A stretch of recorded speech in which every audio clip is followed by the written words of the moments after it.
ताड़म नमो सिद्धाणम नमो आयरियाणम नमो वज्रायाणम नमो लोये सब साहूणम। पंच परमिष्टि भगवंतों की, गणाचार्य भगवान विराग सागर जी महामनराज की, पट्टाचार्य भगवान गुरुवर विशुद्ध सागर जी महाराज की, या हम सभी अपने जीवन में सुख और गुणों की अभिवृद्धि के लिए नीति के विषयों का श्रवण कर रहे हैं। नीतिकार हमें सिखाते हैं कि निंदा और प्रशंसा ये दोनों आपके जीवन में एक गहरा स्थान बना चुके हैं। निंदा और प्रशंसा, होता ये है कि अक्सर हम क्रियाओं को गलत मानते हैं, जबकि नीतिकार कह रहे हैं कि क्रियाएं गलत नहीं हैं। क्रियाएं तो सही हैं, सही वक्त पर की जाएं, या फिर वो क्रिया सही पक्ष से की जाए तो वो क्रिया आपके लिए लाभदायक है। अब इस बात को समझना, निंदा और प्रशंसा ये दोनों आपके लिए लाभदायक भी हैं और हानिकारक भी हैं। लाभदायक कैसे? निंदा लाभदायक, हाँ। अगर आप अपनी निंदा करते हो प्रभु के सामने, गुरु के सामने, तो वो निंदा आपके लिए स्वर्ग देगी, बैकुंठ छोड़ आएगी। लेकिन अगर वही निंदा आप दूसरे की करते हो तो वो निंदा आपको बहुत नीचे ले जाएगी, स्वर्ग से नीचे उतार करके छोड़ आएगी। आज की नीति कह रही है कि निंदा प्रशंसा ये जो आपके अंदर गहरा स्थान बना चुके। अक्सर ये होता है आजकल की, जिससे काम है या जो आपका स्वार्थ पूरा कर दे, आप उसकी प्रशंसा करते मिलते हो, और जिससे काम पूरा हो जाए या जिससे स्वार्थ की पूर्ति ना हो उसकी निंदा करते हो। लेकिन आप देखो कि इस निंदा प्रशंसा से हो क्या रहा है। जैसे ही काम निकला और या फिर आपके तरीके से काम नहीं हुआ तो आपने उसकी निंदा चालू कर दी। एक मिनट के लिए सोचो ना कि निंदा करने से तुमको मिलेगा क्या। छोटा सा बच्चा, 2 साल का, 4 साल का बच्चा, जब तक उसके पिताजी उसको टॉफी दिलाते हैं, गुब्बारा दिलाते हैं, बाजार घुमाते हैं, मेला ठेला घुमाते हैं, तब तक बोले मेरे पापा अच्छे पापा। और उसने कहा था पापा फटाके लाना दीपावली में, पिताजी फटाके नहीं लाए कि हिंसा हो जाएगी, तो पापा गंदे हैं। छोटा सा बच्चा भी अपने पिता के ऊपर हाथ छोड़ते मिलता है, नहीं मिलता? मिलता है। इसका क्या तात्पर्य? मनुष्य की प्रवृत्ति में ये क्रियाएं स्थान ले चुकी हैं, निंदा और प्रशंसा। अगर अच्छा करोगे तो लोग तुम्हारी प्रशंसा करेंगे, अच्छा नहीं करोगे या उनके मन का नहीं करोगे तो निंदा करेंगे। लेकिन प्रतिक्रिया दुनिया जरूर देगी। प्रतिक्रिया दुनिया जरूर देगी। चलो क्या किया जाए, अपन इस पर आते। तो चल रहा है, ये तो फिल्म स्टोरी चल रही है, अब करना क्या है, बात ये है। तो नीतिकार आज कह रहे हैं कि अच्छे लोगों की निंदा और बुरे लोगों की प्रशंसा कभी ना करें। अगर आपको लग रहा है कि आपको बोलना पड़ रहा है या बोलना जरूरी है, तो अच्छे लोगों की प्रशंसा और बुरे लोगों की निंदा वो भी देख करके, विचार करके ज़्यादा अच्छा है कि भगवान से ही कर लो कि यार वो अच्छा है और ये अच्छा नहीं है। दुनिया के लोगों के सामने बाहर करोगे तुमको बदनाम कर देंगे। जो अच्छे लोगों की निंदा करते हैं, बुरे लोगों की प्रशंसा करते हैं, वो स्वस्थान पतित होते हैं। 100 स्थान पतित होते, क्योंकि पुण्य तो कहीं ना कहीं जाएगा। राम ने कितना प्रयास किया सीता के सामने, रावण ने कितना प्रयास किया सीता के सामने राम के बारे में गलत कह करके कि वो तो भूमि गोचरी है, मैं विद्याधर हूं, उसके तो पत्थर का महल है, मेरा महल तो सोने का है, जहां फर्श भी स्फटिक मणि क्यों, तुमको तो कंकड़ पत्थर में चला रहा है। सीता ने तो माना ही नहीं। रावण ने कितनी बुराई करी, किसकी? राम की। किससे? सीता से। लेकिन सीता ने माना नहीं। अब आप वहीं देखो, लोगों ने रावण की कितनी बुराई करी राम से, फिर भी राम ने कहा कि एक और बार प्रयास करते हैं शांति स्थापित करने का। बहुत प्रयास किया गया शांति स्थापित करने का, जब नहीं हो पाई फिर युद्ध हुआ और असत्य के ऊपर सत्य की विजय हुई। चीजें चलती रहेंगी, आप कुछ नहीं कर सकते। क्या कर सकते हैं अपन? निंदा अगर कभी कर भी रहे हो, ठीक है भैया, आपसे नहीं सहन हो रहा तो बुरे व्यक्ति की निंदा करो, अच्छे व्यक्ति की निंदा तो कभी करना ही नहीं। प्रशंसा करना हो, ठीक है, आप अच्छे व्यक्ति की प्रशंसा नहीं कर पा रहे, ठीक है भैया, बुरे व्यक्ति की भी मत करना। अगर आपने बुरे व्यक्ति की प्रशंसा की है तो तुम भी बुरे लोगों में ही गिने जाओगे। अच्छे लोगों की निंदा की है, आप बुरे लोगों में गिने जाओगे। निंदा कभी नहीं करना चाहिए, ना अच्छे की ना बुरे की। फिर भी अगर कर रहे हो, कम से कम अच्छे की तो मत करना। मेरे जीवन का बहुत गहरा अनुभव है, जिसने अच्छे व्यक्ति को, पुण्यात्मा व्यक्ति को परेशान किया है, बीच का समय खराब रहा लेकिन दौर उसका रहा है। जब देखो, 1 मिनट के लिए जब द्रौपदी का चीर हरण हुआ था, वो दृश्य 1 मिनट के लिए याद कर लो कि आप उस सभा में बैठे हो और वहां चीर हरण चल रहा है, तुम कुछ नहीं कर पा रहे हो, बोल भी नहीं सकते क्योंकि राजा कर रहा है। उस समय द्रौपदी का कितना अपवाद हुआ होगा, 1 मिनट के लिए सोचना। उस समय द्रौपदी का कितना अपवाद हुआ होगा, किसने क्या क्या नहीं कहा होगा।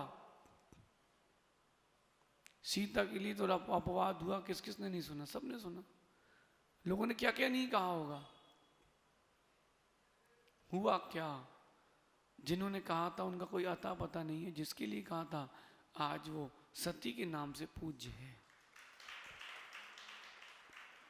तो बीच जब अच्छे व्यक्ति की, अच्छे काम की निंदा होती है तो बीच में समय खराब आता है, चिंता नहीं करें। वो तो वो बात है कि ककड़ी का जहर निकाला जा रहा है, तो जहर निकालने में वक्त तो लगेगा, कोई बात नहीं, चलने दो। आप अपने काम पर ध्यान दें। बुरे व्यक्ति, अपन नीतिकार बनना चाहते हैं, अपने व्यक्तित्व का निर्माण करना चाहते हैं, कम से कम ये 2 बातें तो अपने जीवन में उतार के रखें कि अच्छे व्यक्ति की निंदा, अच्छे लोगों की निंदा और बुरे लोगों की प्रशंसा कभी ना करें, कभी ना करें। आप अपने स्थान से पतित हो जाएंगे। लोग आपके लिए बुरे लोगों की श्रेणी में रख देंगे, अच्छे लोगों की श्रेणी में आपका नाम नहीं लिखा जाएगा फिर।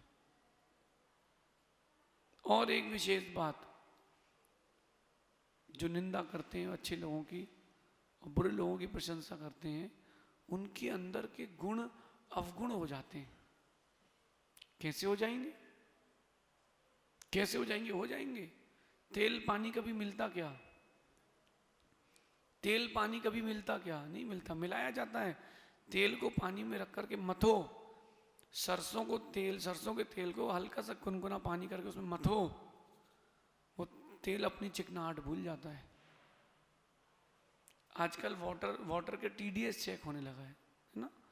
तो ऐसा भी TDS आता है वाटर का एक, कि हमने देखा अपनी आंखों से, उसने सरसों का तेल लिया, एक ढक्कन, यहां उसने सरसों के तेल में पानी डाला हाई TDS का, वो पानी ऐसा हो गया जैसे हल्दी का दूध हो। तेल खत्म, तेल का अंश ही नहीं बचा, तेल का अंश मात्र भी नहीं बचा। कैसे हो गया? कैसे हो गया? पानी में भी ताकत होती है। पानी को अगर तेल के साथ मथते हैं, घी के साथ मथते हैं, तो घी की चिकनाहट भी खत्म हो जाती है। ऐसे ही अगर आप अच्छे व्यक्ति की निंदा और बुरे व्यक्ति की प्रशंसा करते हैं, आपका पुण्य रूपी तेल, घी सब पानी हो जाता है। कम से कम बच के रहें, संभल के रहें, कहीं ऐसा ना हो जाए आने वाला दौर, आने वाला वक्त आपका नाम पांडवों में ना लिख करके कौरवों में लिखा जाए। अपने को राक्षसों जैसे काम नहीं करना। अपन अपने व्यक्तित्व का निर्माण करें। अपन अपनी पर्सनल बात कर रहे हैं, कोई आपके बारे में कह भी दे तो, लेकिन आपको उसके बारे में नहीं कहना है। अंदर से सहन नहीं हो रहा है कि कहना ही है, कहूंगा, मैं कहे बिना मानूंगा नहीं। कम से कम अपनी भाषा, अपने पद का ध्यान रखें, अपने भाषा और अपने पद का ध्यान रखें।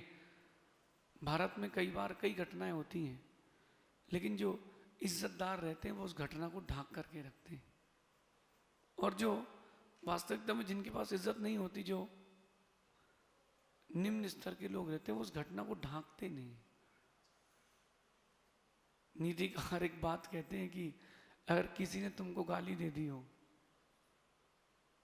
तो घर जाके मत बताना कि उसने गाली दे दी, दो चांटे मार दिए। पत्नी से घर जाके मत बोलना, पत्नी बोलेगी किस गेले के साथ शादी की है, कि पिटके आ गया है। उसको चुपचाप पी जाओ, कड़वा कड़वा कड़वा समझ के पी जाओ, चिरायता मान के, हंसी नहीं होगी तुम्हारी। अगर आप अच्छे लोगों की प्रशंसा नहीं करते, निंदा करते हैं और बुरे लोगों की प्रशंसा करते हैं, सबसे पहले आपका भाग्य कमजोर हो जाएगा, और जो आपको चाहने वाले हैं वो भी कम हो जाएंगे।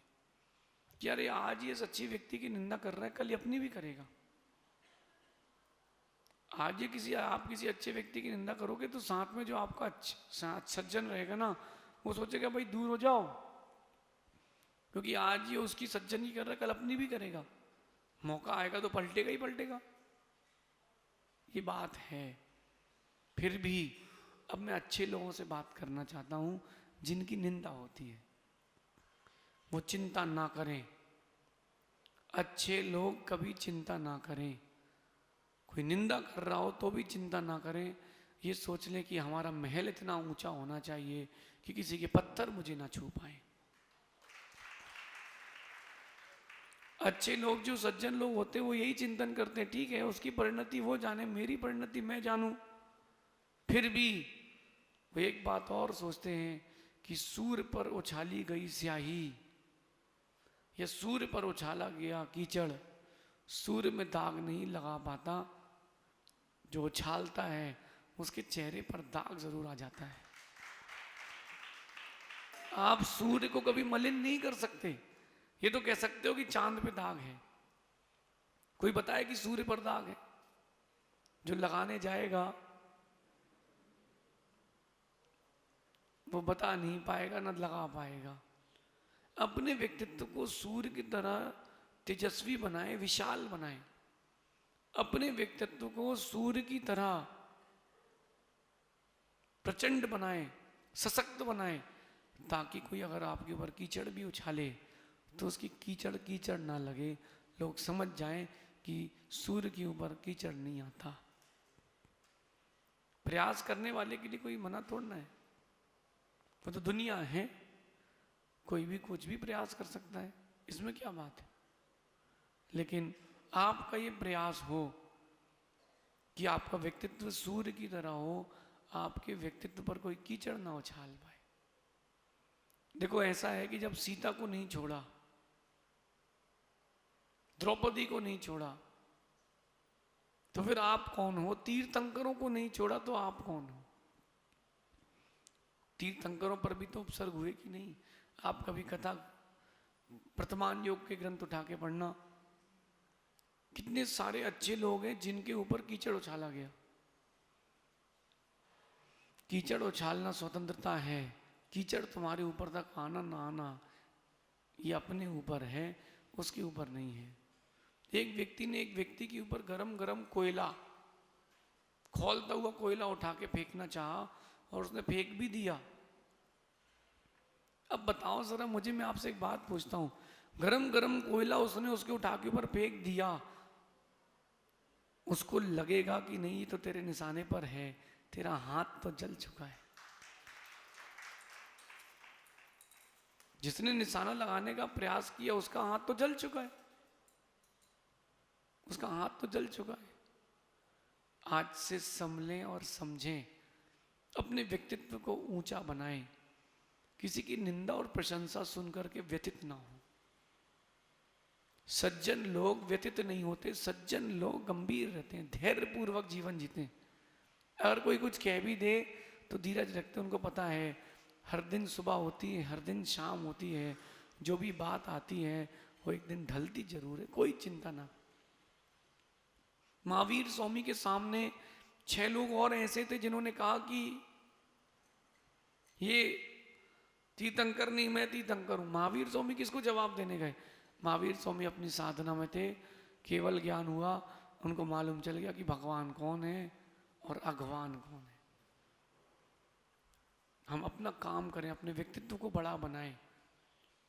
लोग कहते हैं अपनी लाइन बड़ी करो, मैं कहता हूं कि अपनी लाइन इतनी बड़ी करो, और लाइन बड़ी करने के साथ साथ आज का दौर है, लाइन इतनी मोटी करो कि सामने वाले की रबड़ मिटाते मिटाते घिस जाए, लेकिन वो तुम्हारी लाइन ना मिटा पाए। और आप किसी की लाइन को मिटाने का प्रयास मत करो। अच्छे व्यक्तित्व के धनी ऐसा करते हैं, बाकी इसके विपरीत तो आपको पता ही है कि दुनिया में क्या होता है। अपन निंदा से बचें, कोई करता हो तो उसमें फंसे ना, मुस्कुराते रहें, मुस्कुराते रहें, क्या दिक्कत है? हो सकता है कि कोई हाथ पैर भी चला दे, कोई बात नहीं। हो सकता है कोई शब्दों के घाव दे दे, कोई बात नहीं। जब करने वाला स्वतंत्र है, कहने वाला स्वतंत्र है, तो सहने वाला भी स्वतंत्र है। नीतिकार कहते हैं कि कैसे कैसे लोग जगत के क्या क्या कह जाते, और कैसे कैसे लोग जगत के क्या क्या सह जाते। विशेष बात यह है कि सहता जो है वो पूज्यता को प्राप्त हो जाता है। भगवान पारसनाथ के ऊपर इतना उपसर्ग हुआ, वो गए बोलने बनारस, पापा देखो ये उपसर्ग कर रहा है। पिताजी को बुलाने गए वो अपने, सौदरमिंद्र को बुलाया कि सौदरमिंद्र जल्दी आओ, देखो क्या हो रहा है। सौदरमिंद्र की तरह वो शांत बैठे रहे, पत्थर भी उनके लिए मक्खन हो गए। अच्छे व्यक्तित्व के लिए सहना तो पड़ेगा। मिट्टी भी मटका बनती है तो पैरों में कुचली तो जाती है। प्रभु का मूर्त बनने वाला पत्थर भी जमीन में रख करके कारीगर उसके ऊपर चढ़ता है, नहीं चढ़ता? चढ़ता है। तो डरना क्या? अपन निंदा करने वालों से भी ना डरें, और प्रशंसा करने वालों की प्रशंसा सुनकर के फूलें भी ना। इस नीति को ध्यान रखना। अपना व्यक्तित्व सूर्य की तरह बना लें कि कोई कितनी काली में उछाले और तुम तक ना पहुँचे, उछालने वाले का ही चेहरा काला हो, ऐसा समझना। शेष आगे देखेंगे। भगवान महावीर स्वामी की